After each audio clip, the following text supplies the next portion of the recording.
exercise to people. And it really was confusing to me as a teacher when I started teaching, because when you're taught to teach Pilates, you're taught to say, inhale here and exhale there, and inhale here and exhale there. And if I had a quarter for every time I said those two words, I would be a godzillionaire right now. But what I started to realize was that people would get confused and would stop and say, I'm confused. When am I supposed to be breathing? And then I would go through it again. You breathe in here and you breathe out there. And I suddenly realized, why is it confusing? It's so clear what I'm saying. What is the disconnect? And I really discovered what it is. The body is already breathing. We're already breathing. 24/7. It's part of our lifeline, our cardiopulmonary system. So our heart sits right in our left lung. So our heart rate and our breathing are very connected. And so I really stopped asking people to do it in a certain way and started to look at what the body was doing to breathe. So there are a couple things you can do. If you have something in your hand, or your hands, just put your stuff down and just let your feet come in front of you and just sit sort of towards the edge of your chair.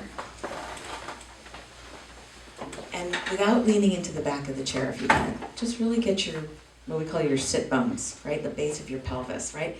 I already heard Bill exhale, just doing that, right? So did everybody feel a sense that the breath was sort of coming just from moving your body in that way? Right.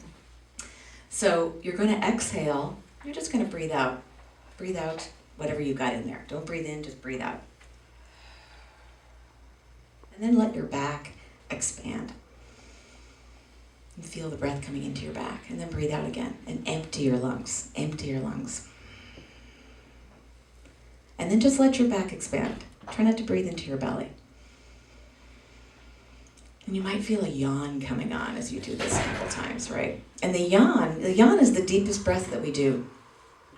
It is the deepest breath. And sometimes, the reason it's contagious, which is very interesting, is that it signals there's a low oxygen level.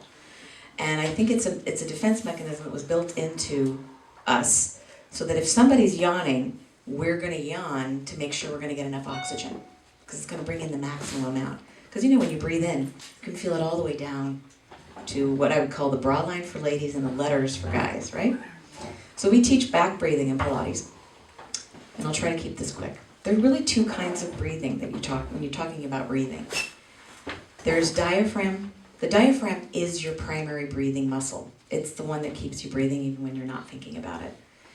And it does what's called a low volume breath. So it'll get just enough for you to have brain activity. And if it goes low, like if you're slouching or if you're eating a big meal, you'll start yawning because it's going to start to pull more air in involuntarily.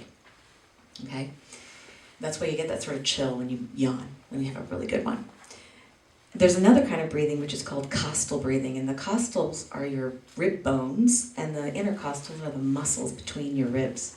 And that's the one I just had you guys do, where you can feel your ribs expand as you breathe. That really takes more conscious control. So what we're doing when we're breathing in that way, and breathing into our back, you're impacting your spine. Your spine is connected to your rib cage.